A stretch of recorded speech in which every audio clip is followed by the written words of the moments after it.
more than that. I need more energy. PAX, how are you guys doing? There we go. Listen, that's the energy that when I introduce these devs. Of course, you have the Cyberpunk 2077 Phantom Liberty devs here to talk about the game. I want to introduce them. Starting off, I want to bring out Gabe. Gabe, come on up. Yeah! Of course, Gabe is the VP at CD Projekt Red, and he is also the Phantom Liberty and Project Orion game director. Gabe, how's it going, man? All right. Excited Awesome. to be here. How's your PAX going? Yeah, it's good. I love PAX. It's my favorite convention. Hell yeah. I've been going since back when it was called PAX Prime on the west, and then of course on the east here as well. See, we don't pay attention to Prime, all right? Those are the enemies. All right. All right. Now I want to bring out Pavel. Pavel is the associate game director of Project and the quest director of Phantom Liberty. Pavel, how's it going? Great to be here, my dears. Stoked to see you all. We've been on GDC for the last week. My voice is fucked. That's why I sound like this. I've been talking for a whole week. We did a couple of interviews. We did 14 different talks on GDC. It's been intense. We flew this to you tonight. We didn't sleep. A couple of us, if you hear someone speaking like me, they've been on GDC with me.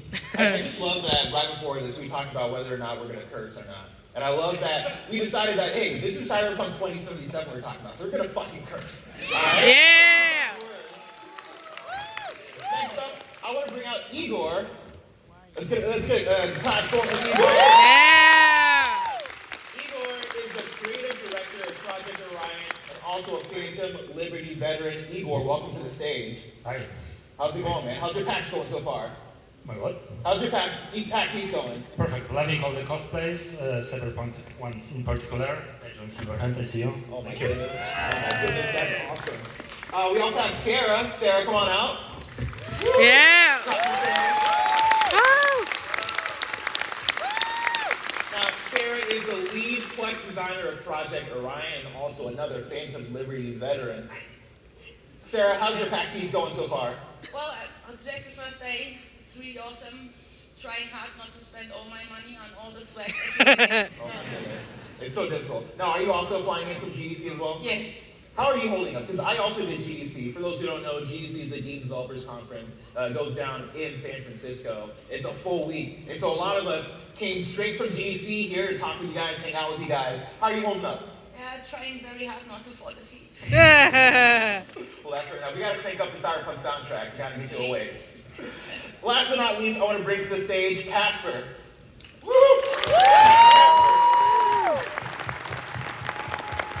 Now, Casper is the environment art director of Project Orion and also another Phantom Liberty veteran. Casper, how are you doing, man? Freaking shit.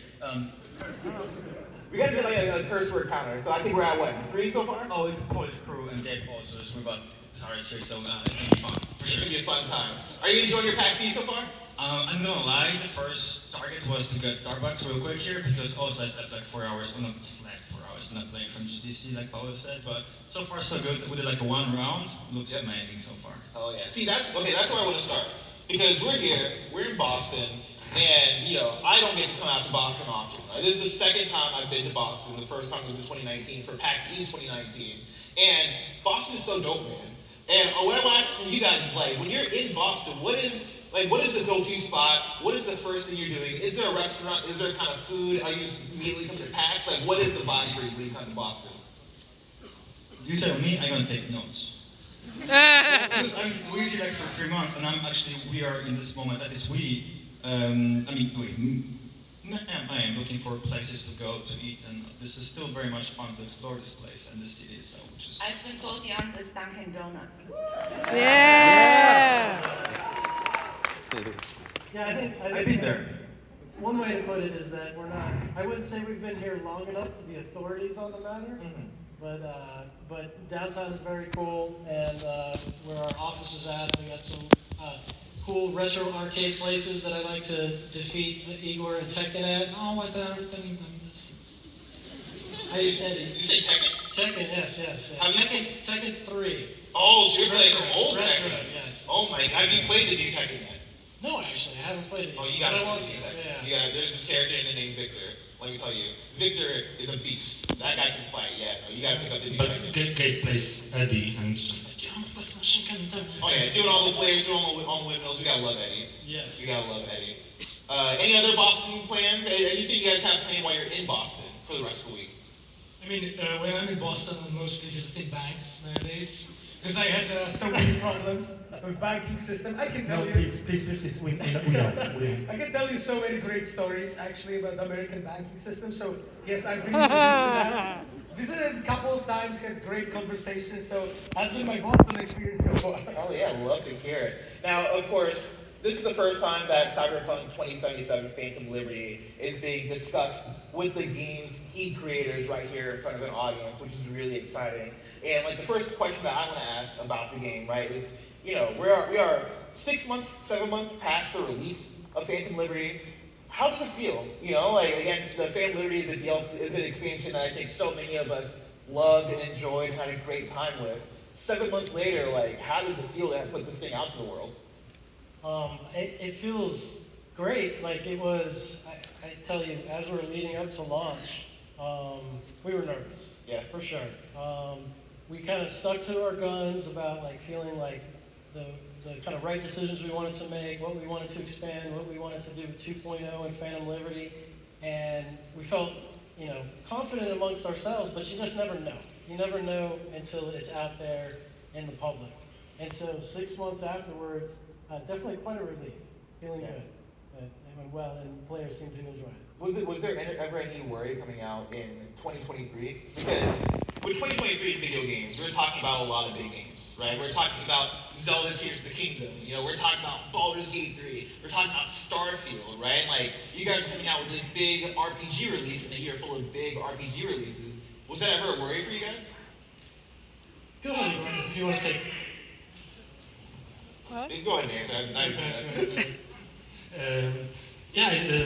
Sure, but I think we felt that we had something unique, something that no one else has. So, of course, it's an RPG, but we went into a very specific direction with it, and kind of unique one as well, with the spy thriller genre, which was our idea, and we're going to talk more about it. So we kind of knew, of course, a lot of competition, but also that we have something that no one else has. Yeah.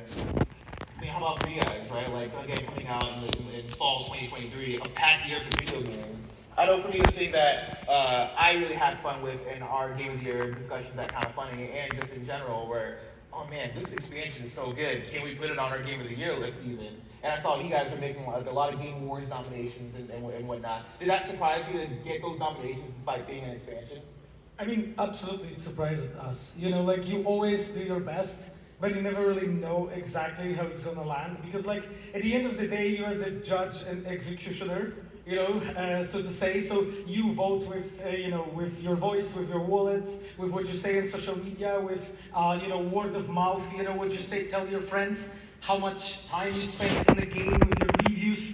All of that, you know, counts. And, you know, at the end of the day, we never really know exactly, kind of like Gabe pointed out. So, you know, all of those nominations are, of course, wonderful. I mean, we've been with Gabe in Game Awards last year, and we got the Game Award for the ongoing game, exactly, that's the way it's called. And that was in a way a surprise for us, you know, the fact that you appreciated that. And like soon after we dropped 2.1 with Metro system, with Hangouts with your partners and so on, because we kind of knew you really wanted. So, you know, you do work as much as you can, you hope for the best, but then at the end of the day, the players are the ones that make the judgment.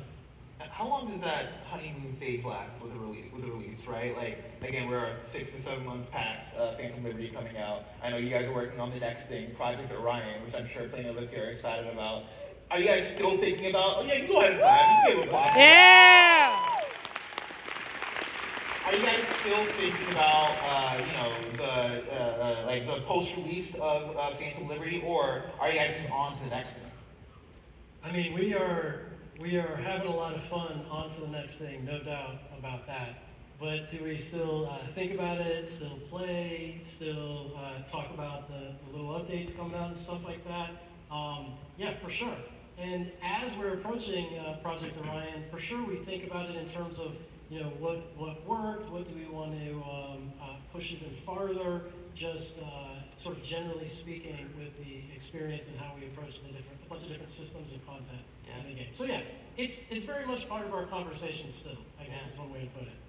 So I'll go for it if you want. I mean, I really never really forgot about it. Never really stopped thinking about it because like just after we dropped a patch 2.1, which was the complete edition of Cyberpunk, then we started working on 2.11 patch, then 2.12. So as Gabe said, it was very much in the conversation. You always have so many ideas, you know, when you work on a game, you know, of what you could do potentially, you know, hypothetically, you know, what would be nice, what would fit. So you always discuss those things, you know. We are all creatives. We all have so many ideas, you know, of how we could enrich that game for you. So that's always something that stays with us.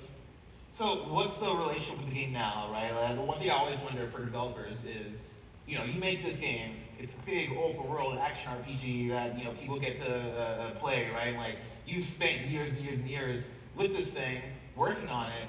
Do you guys play the game when it comes out? Like, are you guys, you know, experiencing the game alongside the fans? Do you guys still play the game? Like, what is that like?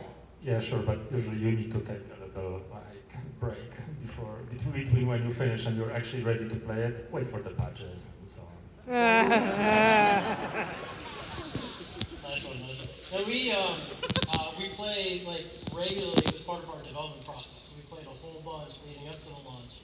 But I can say myself personally, once it was launched, then I was able to kind of take a breather and now have like my character on, you know, my computer, my console, and get my achievements and get that 100%. And I felt like I don't have to worry about all the little things I see as much, so I was able to be a lot more free with my character at that point. So yeah, I absolutely played. Yeah, What about you, Sarah? Yeah, you can just kind of play. I'm about like 30 hours into my third playthrough right now.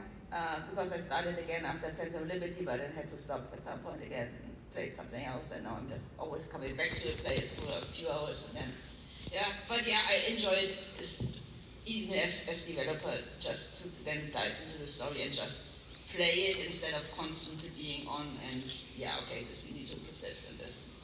Yeah, and also the game is so huge that sometimes when you do one discipline, you don't really even know what's out there, right? And even as a developer, you discover new stuff always, yeah? Yeah, I feel like from my perspective, this was the most played game during development I've ever did. Like, I played this game so much, I almost know every corner. But still, for me, when I even play this game right now, trying to be as a gamer, not developer, because sometimes it's really hard to what Igor said, to detach. It's really hard because you see this, oh, I want to change this, I want to change that, or why we didn't do this the other way around. But it's still fun. It's annoying, not annoying, actually, it's amazing that when I play the game after like beating this game 20, 30 times, it's still fun. Even the same scenes, I'm trying to see how I can approach that. On top of that, it's still, there's this small part of me being a developer that I'm thinking about what would happen if we change those things differently? What will happen with the game if we use the different concept art or the different direction that we were talking about, which was still an awesome idea. This would be a completely different game. And it's super nice to see this flow of ideas, like days and ideas talking about those and giving this product that just never get old, basically. That's awesome. So, do you ever still experience surprises? You know, Sarah talks a little bit about, you know, finding things that you might not do over there. Have you guys ever had an experience while playing Cyberpunk or Phantom Liberty where you get to a thing and you're like, oh, that's crazy, didn't know that, didn't expect to see this here? Yes. Yeah? And then sometimes I'll pull up my Slack message and be like, Saska, what is this? Where this came from? Yeah, we had that conversation multiple times actually. Yeah, and he's a master, and him and his crew of just like, because part of that RPG open world experience is like the Easter eggs, it's the exploration, it's the environmental storytelling, and there's just so much of it throughout that it's almost impossible for any one of us to like have seen it all during development, and so the surprises keep coming. I remember I guess, by the way, how many people have played Phantom Liberty and are okay with us spoiling stuff? Yeah. All right. I'm curious, who here has not played Phantom Liberty? It's like someone like Okay. So it's like half and half. First of all, if you haven't played Phantom Liberty, you gotta play Phantom Liberty. It's great. Yes. So, goodness, it's gonna be tough. I'll be honest, to not spoil things as we're talking kind of openly here, but I guess we'll do our best. As long as you don't spoil the ending. I feel like that's the big thing. Sure. Okay, we won't go to the ending, but we are going to show a video. I believe it's about a third of the way in, halfway in, depending on how you slice it. So there's that. At any rate, I remember finding a Doom-like game, and being like, how did engineers work on this? How did you guys do this? How did you pull this off? And it was Quest Design Sorcery. Yes, it was Quest Design Sorcerer. It was one of our Quest designers, and with the help of Level Design, a really passionate person. Gabe was asking me like, who actually from engineers worked on it? And I'm like, no one. And Gabe is like, okay, who made the gameplay? Well, Quest designers did. So who did this? Well, Quest designers did. So yeah, we just kind of plotted it together. We really wanted to, for you to have something like this. It's a secret. It's pretty deeply hidden. If you don't know what we are talking about, maybe you can Google it and find it for yourself. That wasn't a secret for me, man. When I saw it, I was like blown away. It was fantastic. Absolutely great. Yeah. Great job. And I mean, and this is part of like what we try to kind of encourage one another to do. Obviously, do it in a responsible way, but just give that freedom. What way? All right. We're not going to get into too much of a dev talk, so to speak, but yeah, give that freedom to be able to do that, and it's a very important thing because that passion. It's impossible for it to be all kind of like managed top down, so to speak, but instead empowering everyone to be able to do these things. Yeah, I really like personally, like as a manager, when we are working with our teams to always try to use the method, yes and. So when someone comes with an idea to me, I really need to have like a serious reasons to say no, and I really try to find reasons how I can tell them yes or direct them a bit, because like sometimes they really have passion and have an idea of like what to do. There's for instance the Growl contest, Growl event that we had in the game, and one of our Quest designers, Maria Mazur, she really wanted to like give a bit more spotlight for the artists that we had in the game who won the contest, and she had a couple of ideas how to do it, and so on. So she just needed like a tiny bit of direction to which to go, but everything else she did on her own, just because she wanted, because it was something that was important to her. And it's really important when you work with creatives to, in a way, have that, in a way, bond, but also be able to direct them and empower them like this. Yeah, that's awesome. Yeah, I love hearing about the yes and that you have in the development room, right? Because I think that sort of speaks to some of the yes and that can happen within the game as well. There are a few moments while playing Phantom Liberty where, I for me had the moments where I was like, oh, this is awesome. This is fucking awesome. I had that time. This is fucking awesome, right? Like one of the ones for me was, in Cyberpunk 2.0. You redid the skill tree and you added a lot of new stuff there. And one of those things was the katana, like deflecting bullets with a katana. And, I started speccing towards that way, right? To be a bit more of like a, fast samurai, like, zoom everywhere. And I'm in this side quest in the Phantom Liberty area, in Dogpatch. And, I am getting into this standoff with a couple of NPCs, and they have sort of their mob boss that's like about to like call down his goons to start a fight with me. And as the conversation's working its way toward that, I am thinking like, oh, I know where this is going. Like this is gonna turn into a fight. This is gonna turn into a shootout. And so I have my finger just hovering on the button to like bust out the katana and deflect the bullets. And as soon as the mob boss finally goes, get him. And I'm like, all right, bet. And I press the L1 button, and they start shooting, and I start deflecting all the bullets. And it was one of the coolest things that's ever happened to me in the video game. Because it worked exactly how I thought it was going to work. I started dashing around, I started shotgunning people in the face. And for me, that's an example of a yes and moment for me, right? Like, I can see the scenario going one way, and I'm able to react to that. So that's the thing that I think the more in the development room where you can go, okay, yeah, like what ideas do you have? What can you bring to the table? Okay, how do we implement these things into the game, right? I think that reflects on the player end, where it is, okay, I feel like I am part of setting the scene now as a player. And so I just want to shout that out because I love that aspect of Cyberpunk 2077. Awesome, great to hear. Yeah. Now, on the other side, right, like you put out, again, this big game. Cyberpunk 2077 originally came out toward the end of 2020. It's now years later. You put out Phantom Liberty late last year, and it's in a place now where you put out 2.0, you put out the expansion. The game feels like it's in this complete stage now. If you can go back, is there anything that you would change about the game? As creators, we kind of always feel like this. Yeah. And I mean, how do I? So part of our process is doing like retrospectives of like, okay, what content, what systems, what themes worked, what didn't work, what sort of worked, so on and so forth. And then we take this and we apply it to our next thing, right? We actually started Phantom Liberty that way. And 2.0, we were treating it like a sequel. How do we want to iterate on this stuff? What do we want to? We want V to have more of a kind of voice in the choices that she makes impacting Johnny, choices that she makes impacting the main characters, right? So we lean into that with Phantom Liberty. Same thing with like gameplay. You were mentioning gameplay. One of the big things was when you approach the Cyberpunk universe, what are some of your fantasies? What are some of your ideas if you have cyberware? And how do we approach that? So in the same way, it's like, what are some of the things that we've changed and done differently? We're taking some of that to Orion creativity, and so this is where I get to my punchline, where it's like, it's difficult for me to answer this question without giving away Orion kind of design spoilers. I know. Right? Tell us! After a couple drinks, maybe, but I just got here. Maybe one of y'all got one that you can throw out safely. We kind of touched upon that. Creative process is very hard. You never know what's going to end up at the end of the line. You have ideas, but the game might be absolutely different because iterative process, talking, thinking. The one thing that, from my perspective, was kind of known was the Dogtown, right? We knew the Dogtown's going to be there. When we had the pitch for the game, of course, for me was always Escape from New York, right? Just one of the greatest movies ever. And I like that movie so much. Thank you so much. And building this world, having these ideas, it was always there, right?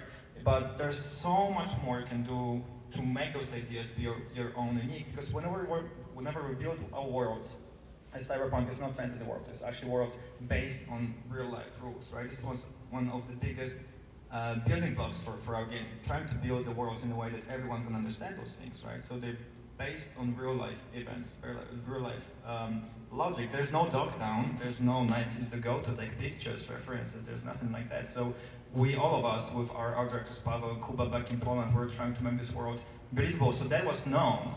But all those small twists and turns and ideas, even now we can make Dogtown to be absolutely different if we had to, probably, because again, the process never the same. It was still much more fun to talk about it and actually make it work. That's awesome. Also, I realized they called Dogtown Dog Patch earlier. That's the same system. Yeah, we have a neighborhood called Dog Patch. That's why I always mix them. But yeah, that's fantastic. Now, I got to talk about it, right? The casino scene. My favorite moment in Cyberpunk 2077, Phantom Liberty. We have a video that we want to pull up that shows a little bit about the casino scene, but like, there's so much happening here, right? Like, you know, you have a concert going on, you have a casino, you have a game of spies, you have like, you know, a lot of like covert, like, you know, spy movie vibes going on. There's so much going on in this scene.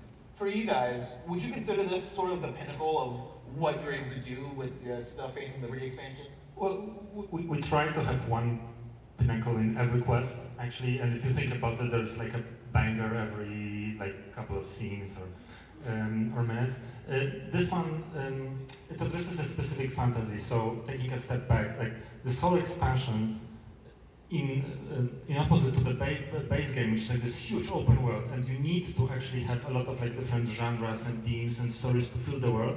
Phantom Liberty is shorter, it's more concise, and we could focus on one specific theme. In our case, or genre, it was a spy thriller. But then, even for the spy thriller, like you have so many different aspects to it and different fantasies within it. We always start designing our stories from real world, from like the actual reality, something that's like relatable and feels true.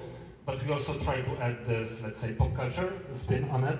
And in Phantom Liberty, we knew we want to hit those marks for Mission Impossible, for Bourne, for Tinker Tailor Soldier Spy, and for James Bond. And this sequence is actually, this is what we told ourselves, let's do a proper James Bond story. Fantastic party, mingling with the most powerful people, trying to stay cool at the same time, doing this mission undercover.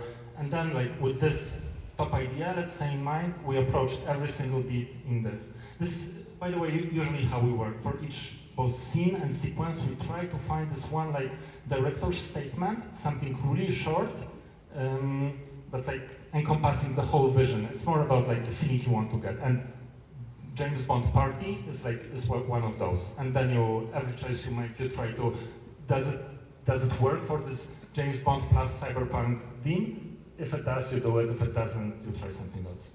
Yeah, I mean, great point. That's something that we learned actually when working on Phantom Liberty, that when we define very precisely the genre and a theme, it's so much easier for us to actually define what will be in that quest, but also to cascade the vision to the team. When you're working with creatives, it's really, really difficult sometimes to really explain the vision and be sure that you're on the same page. You know, when I say a chair, each of you probably sees a different chair in your mind. You know, someone says a beach chair, another one says a plastic one, another wooden one. You know, imagine how it is when you have a room full of creative people and you're discussing a nuanced, complex ideas. The themes and genres, when we define them, help so much to actually guide the team and help them out. And probably like somewhat damaged from Phantom Liberty, you know, the quest in a bunker with a certain Cerberus following you, without many spoilers, is the one that has a very clearly defined genre. And it helped us out so much to actually guide the team. And often, actually, we had this conversation when team had great ideas, but they didn't really fit to that genre or what we wanted to do. And through actually repeating them, you know, okay, this is exactly what we are building here, everyone was pretty much on the same page. And there was a moment when everyone actually understood what we were putting together. Go ahead. Because I'm really trying my best right now to figure out that it's not GDC anymore, it's PAX. Yeah. Although, I have to go a bit technical here because it's all cool, it's all fun and whistles. But guys, this is also a game. It has very hard limitation from technical point of view. And some ideas even might be great.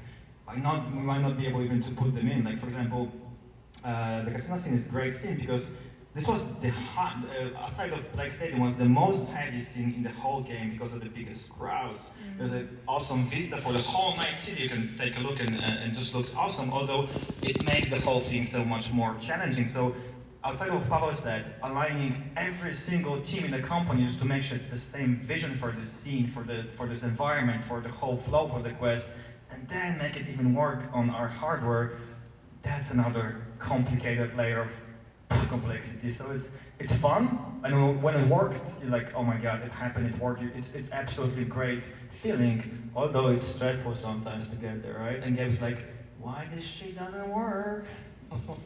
No, I want to like drill in a little bit, like closer to the ground, so to speak, and give like an anecdote of some of the stuff as we're trying to accomplish it.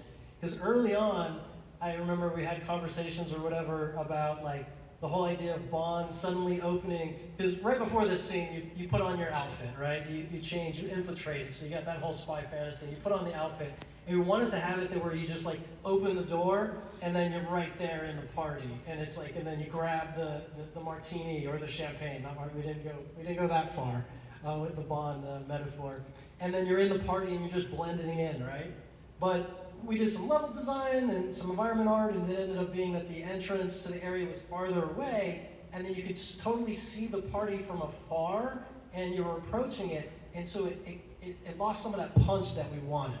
And so we did a lot of different iterations to kind of like put certain pillars in certain locations, certain angles, certain fog elements, and then we wanted to have you like walking, and then it was like, oh, that's too long of a walk, and there's not enough interesting stuff before you get there. And so we're like, okay, let's sync up some people coming out of the elevator and maybe them talking or whatever. And we're like, okay, we did that, and it's not quite enough. Now let's have Reed saying some stuff, and it's like, nah, Reed's being too talkative. He's a super spy. He'd be chill. He wouldn't be talking as much, right? So we had V saying a few nervous things or whatever. It still wasn't quite enough. And then someone came up with the idea to put Johnny there to be talking about, damn, there's a party, you know? And it was like, oh, that's so perfect, right? Like Johnny commenting on a party to bridge you to it. And then when you get in there and you kind of come around the corner and then you do have the reveal for the party and Reed's walking down in front of you, then there was remember the debate about, do you grab the champagne at the top of the stairs or the bottom of the stairs, right? Like this was like the nuance we were getting into with like trying to really get that fantasy across. And at first we had it at the top of the stairs and you're kind of sipping it as you're going down. And then we're like, oh, no. But part of the party is eavesdropping on people. So we want you to get down into the party And then when you're grabbing the champagne, there's someone in ear range or whatever, hearing range, that you would hear them talking about other people in the party. And then I remember I was debating about like, what do people talk about when they're at these kind of parties? And I remember at one point we had a version where it was like, this party's cool, or this party's not so great, or whatever, commenting on a party, and we were like, no. These are like the worst of the worst corporatocracy. We want to hear some like bad, some dirt. We want that fucked up shit. We want the fucked up shit. Yes. Add it to the counter. And so we started with that. As you're grabbing the champagne, someone is like directing you to, that's NCPD talking with Hanson over there. And of course, if you were paying attention in the story earlier, Hanson's got the propaganda of like, fuck NCPD. But then you see when you're in this party, they're just doing their handshake deals, right? And so, well, I can keep going. Go ahead, Igor, or Sarah.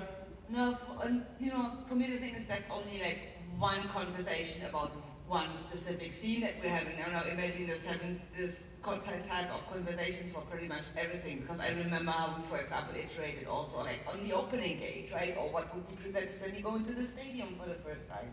So yeah, it's just like lots of ideas that get thrown around and try to make everything perfect. Yeah, and these conversations, like, they keep happening in iterations over months, actually.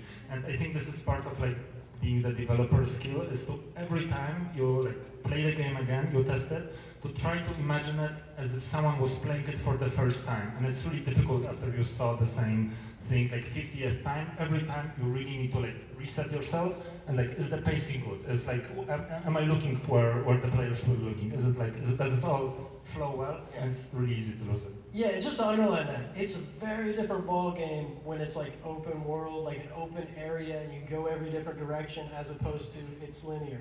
And so yeah, we had all these considerations in the party because we wanted the party to be kind of like exploration and you find stuff throughout it. Oh, we're on the casino scene. Sorry, go ahead, Sasha. Oh, just one comment to sum up what Gabe was talking about. So as you can see, actually, when we are constructing those sequences, those minute details matter a lot. Really, like having a pillar in the right place, having a moment where the drink is given, completely sometimes changes the feeling you have.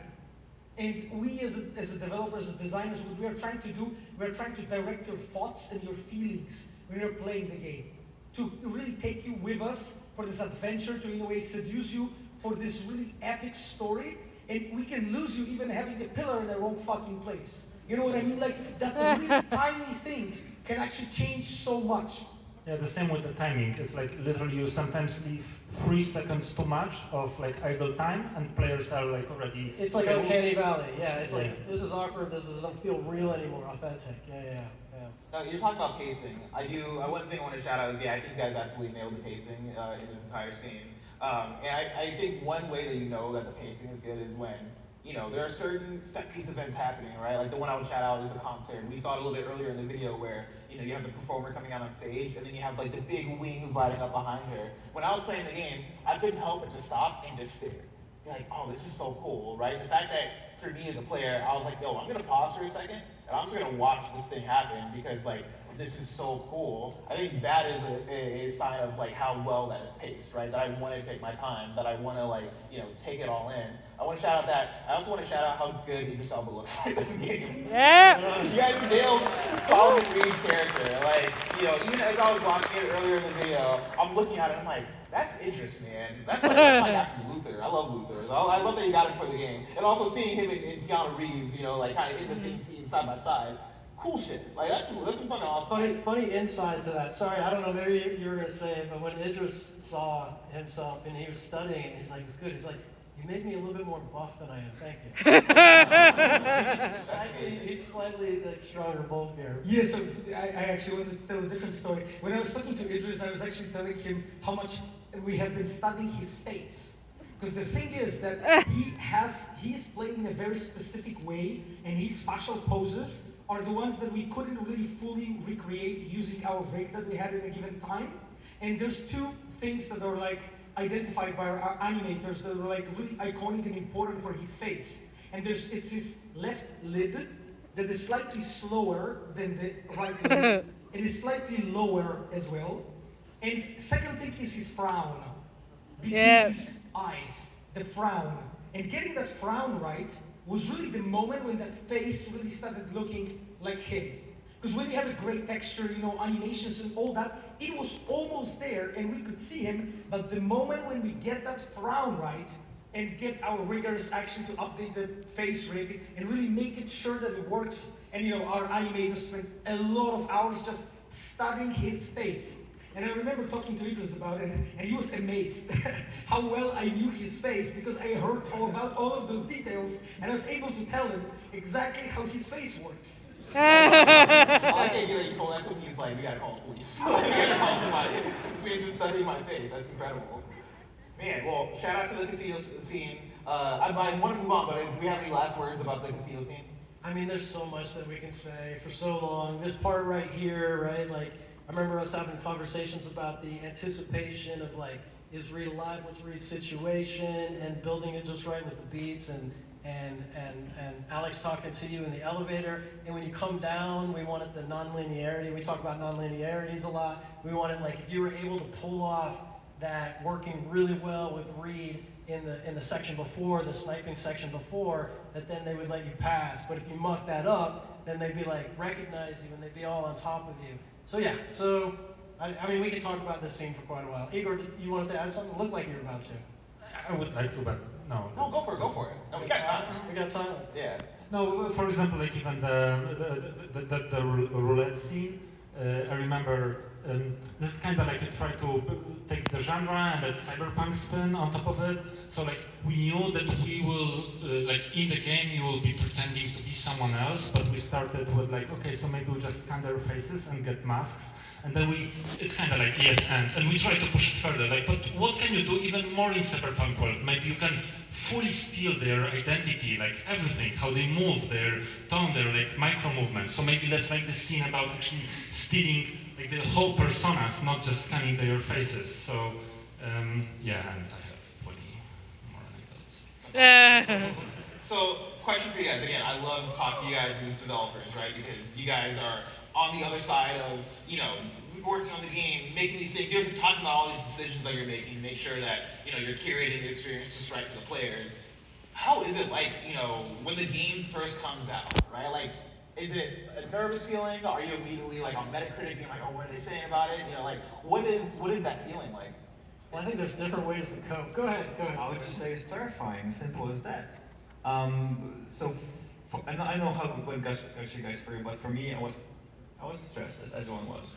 But someone dropped the GameSpot 10, right? The first review. And we're like, okay, now we're talking. So the first 10 was like, for sure, there's not going to be only 10s, but it shows that GameSpot, which is harsh in their reviews, gave us 10. That means there's something there. And definitely going to be proud of that. Because what's said before, you never know. You can do something creatively awesome for you, subjectively, but you never know how the reception is going to be. So it's always terrifying. There's never golden rule that you're going to follow and this game is going to be awesome. If that would be the case, or we would have only great games, which is unfortunately not the case. So terrifying for me was the best word to describe my feelings at that time. Yeah, for me it was kind of a mix of the fine line between anxiety and excitement that was constantly riding and constantly switching between them. Because, I kind of felt it was great, but at the same time you don't know, so I'm going from, yeah, we're releasing to, oh shit, we're releasing, how will it work out? And releasing, so yeah, that was my take on it. I mean, I'm always uneasy before the release. I remember the release of Witcher 2, Enhanced Edition, Witcher 3, then Cyberpunk, and then Phantom Liberty. And believe me, like, each one of them felt different because of many reasons. But there was always this one thing that kind of unifies that, and it's this deep anxiety. When you just look at it and you think like, what's gonna happen? When sort of the embargo, goes down, that is the moment when all the reviews drop, right? And then you go to the Metacritic and then refresh it, and then whoever finds the first sort of review sends it to our internal channel saying like, hey, the first review is there, and then in a way that sort of builds up, how you're feeling, and then you slowly start to breathe. That's really, really how it feels. You jump to forums, to Reddit, and other places really to check what people are saying, and it's really terrifying. Honest, it's really terrifying feeling. I take a different approach. I completely don't look at anything. Yeah, and I wait for someone on my team that I know is cynical or harsh to come up to me and be like, "Hey, it's all right." And then I'm like, "Oh, okay." And then once I get enough of that, then I'm like, "Okay, now I'll look. Now I'll look." Yeah, but then when it is okay, oh, then you just take it all in. I just like spend hours reading every fucking review, and then like my favorite thing is just like YouTubers playing with like when you can see their reactions live, and like when they cry, I'm just like, give me more. That's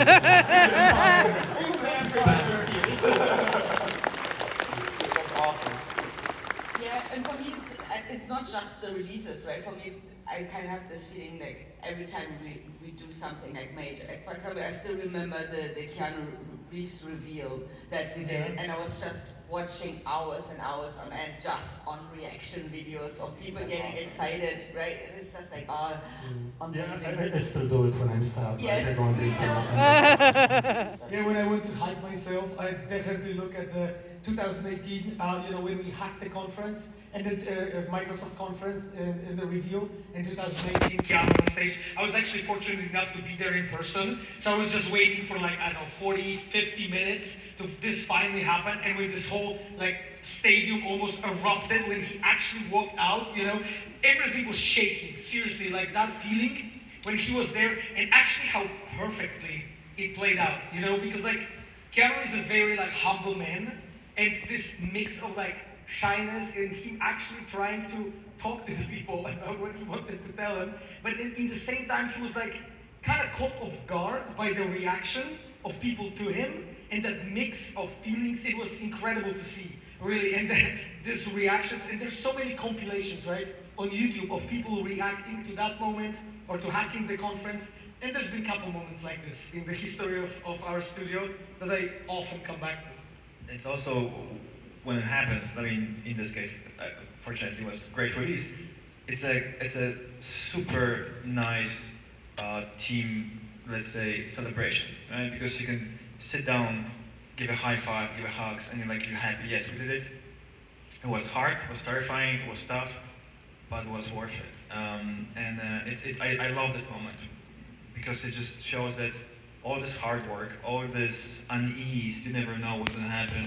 You have to just be brave, go for it, trust yourself, trust the instinct, trust the teamwork, and it's just great. It makes all hard moments, dark times just go away instantly. Yeah. I still think over how good the Keanu Reeves reveal was, at that show. Like, I remember, I must have been either at home or I might have been reacting to it with our channel, and it was a palpable energy in the room. Like, we couldn't believe that moment, and so you guys absolutely nailed that one. And I probably feel like the room was shaking because it was pretty deep bass. Boom, boom. Probably. Also, maybe a small behind-the-scenes story from that moment. We were calling Keanu in the documents, in the official emails, Mr. Fusion, so that no one will actually figure out our stars have nicknames if we work with them. So that pretty much as little amount of people will know who that person is, and it was difficult to keep it in secret for years. Really, so that never really came out, never leaked before. Yeah. Till the very moment when he actually walked in the stage. And because of that, yes, he was Mr. Fusion on all the emails, conversations, even on Slack, on private conversations. Even when we were on the street in LA just walking, we talked about Mr. Fusion. That's Mr. Fusion is such a cool name. Whoever came up with that absolutely nailed it. And let me tell you, I think Keanu Reeves at E3 is one of the best E3 moments of all time. There's only one way to top it. Ladies and gentlemen, welcome to the stage, Keanu. I'm just kidding. Thank you. I'm just kidding. But no, speaking on the topic of the reviews and being there day one at launch and all that stuff, going back to 2020 with Cyberpunk, the original, that launch and that reception was a bit more rough, especially for CD Projekt Red, right, coming off of The Witcher 3, is something that was widely revered. When Phantom Liberty came out, did you guys have the confidence in it? Was that we know this is good this time? We know that this is it? Like I was saying earlier, I think we felt good about it because we played it. We played a lot of it ourselves. We also did focus tests, and so we were feeling very proud. But we still were uneasy because you just never know. You know, that 1% or that 0.1% still gets you. But yeah, we were feeling good going into it. We're like, we set out to accomplish some things, and we felt like we did accomplish most of them. And one thing is that I would add to it, when we shipped Cyberpunk 2077, that was in 2020, that was during COVID, we also couldn't have, as a team, this moment of celebration because of many reasons, and COVID was also one of them. And we never were able to, like, you know, meet each other, see each other, you know, hug each other, also because of the reasons, you know, how the game shipped. And then with Phantom Liberty, actually we had an actual release party in the company. And I remember those moments when actually, you know, we kind of like met as a team and people hugged each other and actually felt like, yeah, we made it. That's awesome. We really, really made it. Yeah.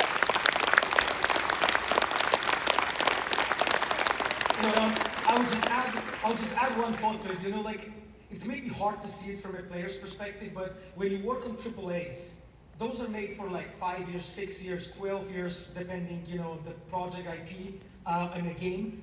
When you work on a game like that, sometimes you can just be a person who joins the industry, work for many, many years in a game, that game ships, and you don't have this moment of satisfaction. You don't have that moment of actually everyone really appreciating what you have built. And I really felt it for so many team members that we had, that we hired, you know, after Witcher 3, who joined us during Cyberpunk 2077, and they didn't have that moment. Really, and like, I think that was probably the most devastating feeling for me, knowing that they didn't have that incredible catharsis, you know, that incredible moment at the end when everyone appreciates what you did. That's why it was, I think, so rewarding, that release party at the end, when actually everyone, you know, all the people who were hired as juniors became specialists, specialists became seniors, people who were with us for a long time and finally had that really critical acclaim. It was an amazing moment for everyone in the team. Yeah. That's incredible. That's awesome.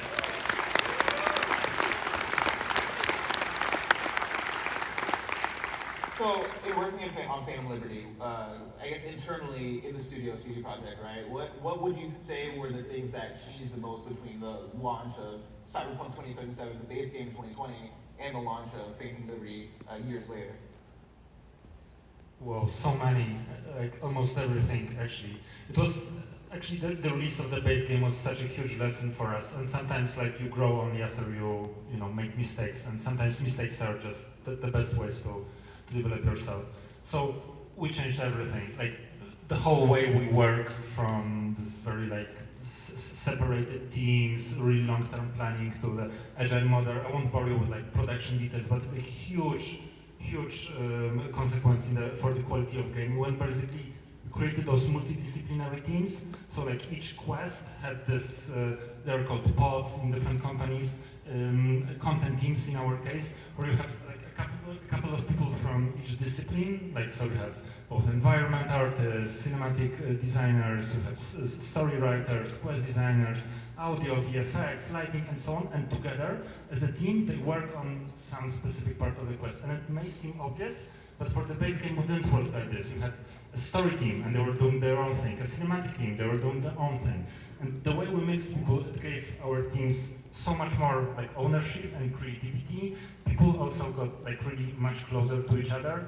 And this is something maybe I would like to speak a little bit about, is how extremely necessary and valuable in game development is like the connections between people.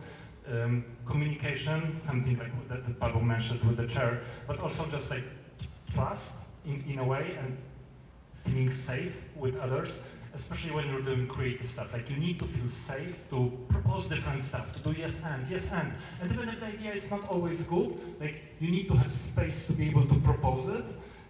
Because this is where like the magic happens, when you really go from like the most obvious stuff to the cool stuff, the unique stuff that no one ever did. This is in the space of like safety and trust. And also in Phantom Liberty, we really knew each other already as a team. Like, we were all really close together, we trusted each other, and we could have yes ended like through the design. That's awesome. So, I asked about Cyberpunk 2077 to Phantom Liberty. Of course, the next game is coming, Project Orion. You guys don't have much to say here, right? Like, you guys are still working on it. You guys are, what I like to say, deep in the Duffy right now, right? Like, you guys are in your bag working on that game. I'm sure making it great and all that stuff. What would you say is you're taking from this experience of, improving, changing, based on that time between 2077 and the Phantom Liberty expansion? Is there anything that you're taking from that into making the next game? Yeah, I mean, we're taking, as Igor was saying, the way that we have the cross-functional teams, as well as kind of making sure that all the directors are kind of aligned, so we can all kind of independently go out and manage teams and be able to empower them. So like the methodology, the creative methodology, and I want to add to a little bit of what Igor was saying about ideas, because a little bit more nuance to that. It's very important to feel safe to give ideas, but feel safe to give like incomplete ideas. Because if you have to feel like your idea has to be fully rounded and fully presentable and defensible, then you're going to just hold it and you're not going to get anywhere. Whereas half ideas or even broken ideas might have a little bit that can be blossomed into something else. And so this methodology we're taking forward, we're already doing really. And yeah, the trust, being through the trenches together. So what else are we taking? Again, there's certain lessons, certain things that we set out to do in Phantom Liberty that went over well, and we want to kind of take some of those things and kind of crank it up to 11, as well as add some more stuff. And that's as much as I could say. I don't know, maybe one of you all have a way of kind of giving something without giving too much away. I think we can just talk about experience. Every project is just experience, right? So we know how we can make some of the things and how then we can make it better, higher, bolder, whatever we're going to call it, crank it up to 11, 12, whatever. But you have this experience, right? And Cyberpunk gave us, I think, huge lesson on every single possible corner. So it's not like we're going to grab one idea for Cyberpunk and put it around. It's just we have things that we tried, we talked, we built the relationships. There are all the things just that are helping us to align on being more ambitious and go to bigger worlds. I guess maybe, sorry, one thing I could say is that one of the things that we set out to do in Phantom Liberty, and I think went well, was just the synergy between narrative, gameplay, and world building and art, and understanding that we're making a video game, not necessarily a movie, though there's parts that feel movie-esque for sure, but the idea of it's the unique medium, and it's about the intersection of those four things to deliver an emotion and experience together and complementing each other. That is like a quintessential sort of pillar that we take into Orion and crank up to 11, so to speak. That's as much as I can give, I think. Awesome. Yep.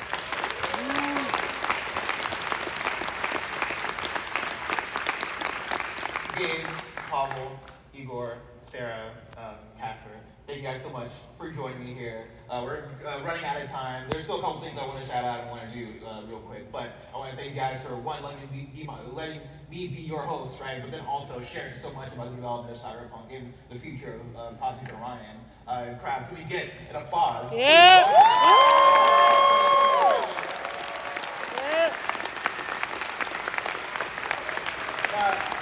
Before we get out of here, there's a couple of things.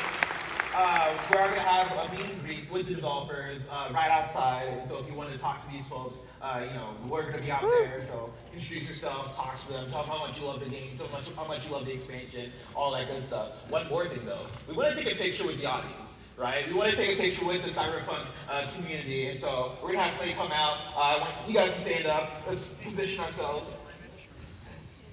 If you got like a Cyberpunk shirt, let's all stand up. First of all, let's get the house lights on. If you got Cyberpunk shirts or any kind of CD Projekt merch, flare them up. I guess I'll take it. I don't know if anybody's coming up. Okay, we're gonna do selfie style. It's gonna be the biggest selfie on PAX. All right, 3, 2, Yeah. 1. Woo! There we go. We got it! There we go. Everybody, thank you so much for joining us for this panel. We'll see you later. It's been our pleasure to serve you. See you. Thank you. Thank you so much.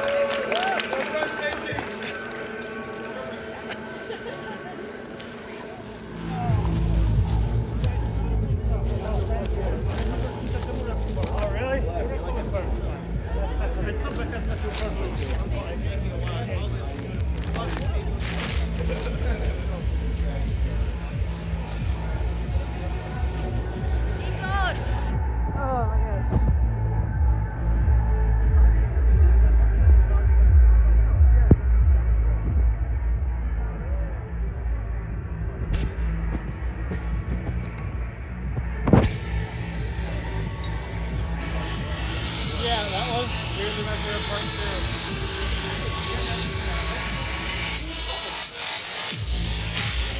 There we go. Pretty cool. I'm gonna try and meet some people. Talk to them. But that was pretty cool. See if you can.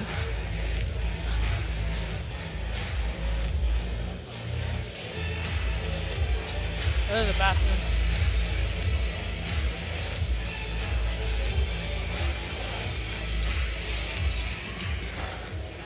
Alright, let's see.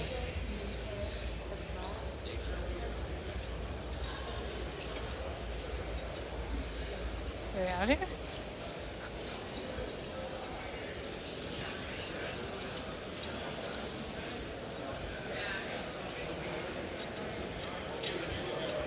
Over here?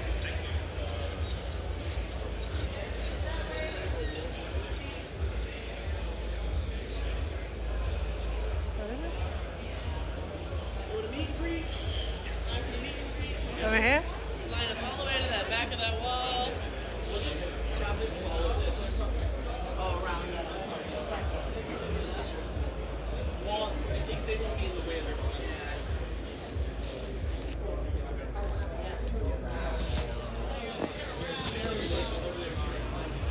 Hey guys.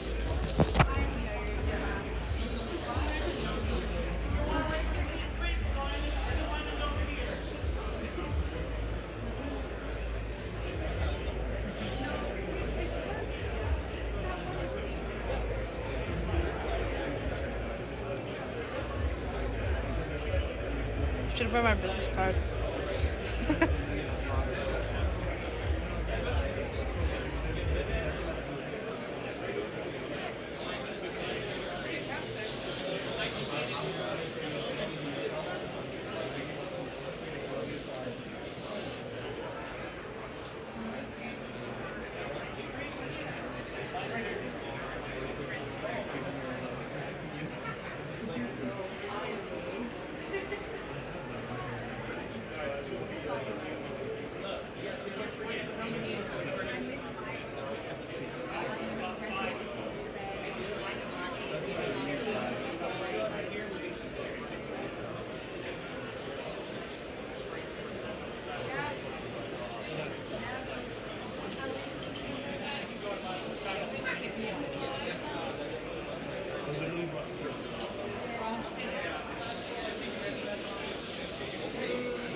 Eh.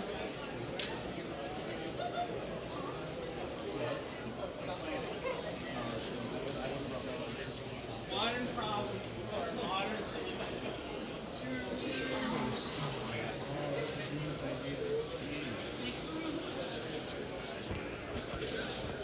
I have 41%, so it should be pretty good.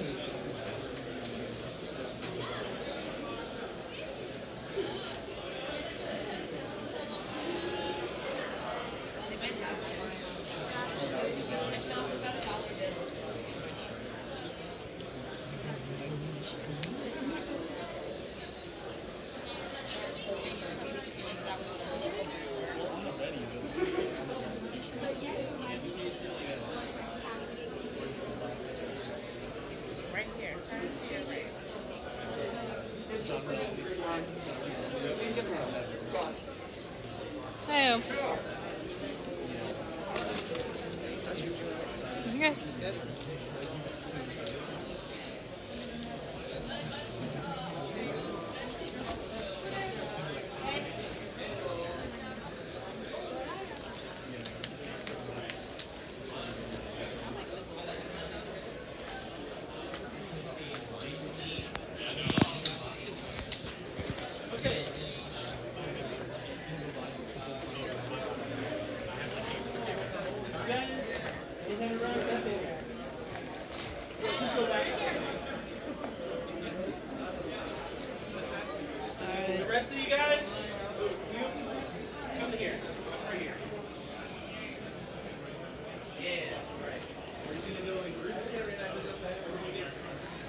Quality time.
Guys.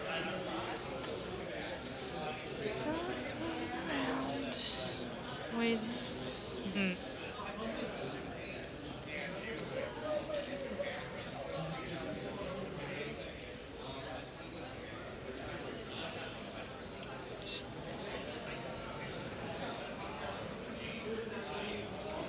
I think after this I'm gonna go offline, but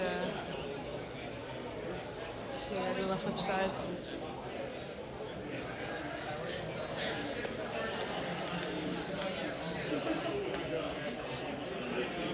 Right now I'm pretty good with power, so I'm not too nervous.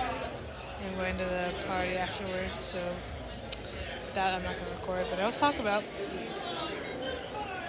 I'll talk about it for sure.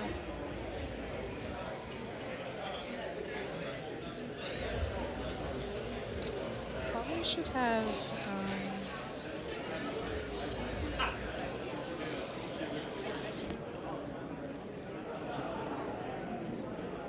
I think I'll have them sign a badge. You know, it's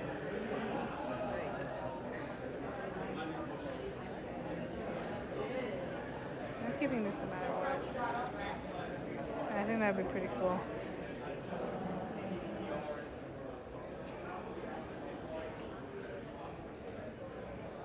Or if they have something to sell, I don't know.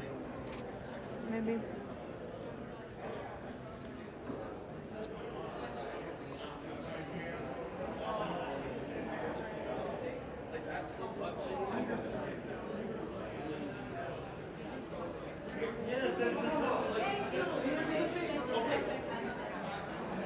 It's pretty cool.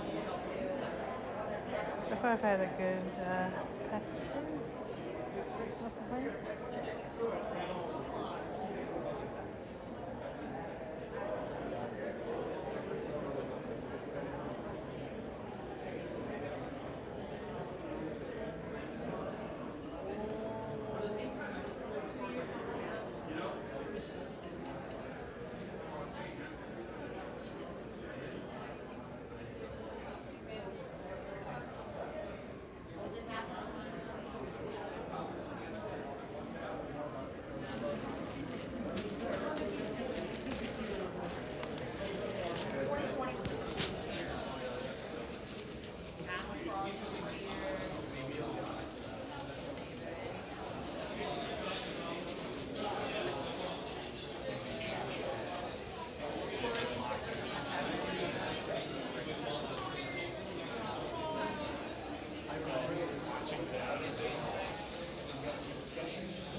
plan is get them to sign my badge, I think, and maybe try to connect with them on LinkedIn.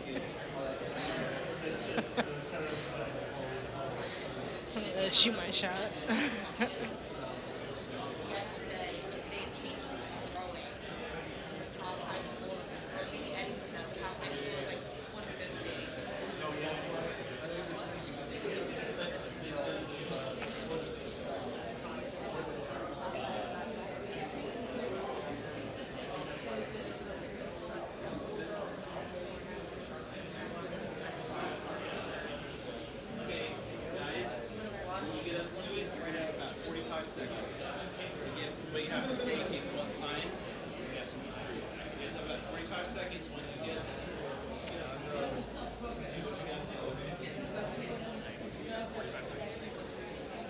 Damn, man. These people get like 3 minutes.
There you go.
Thank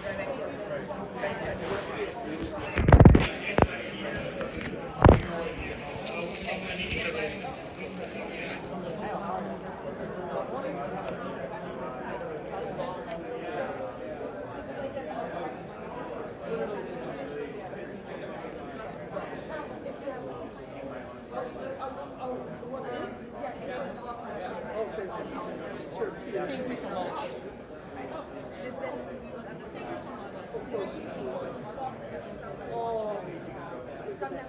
Should I sign? You sign the other one on. Oh, okay. That's okay. Thank you. You guys can move down.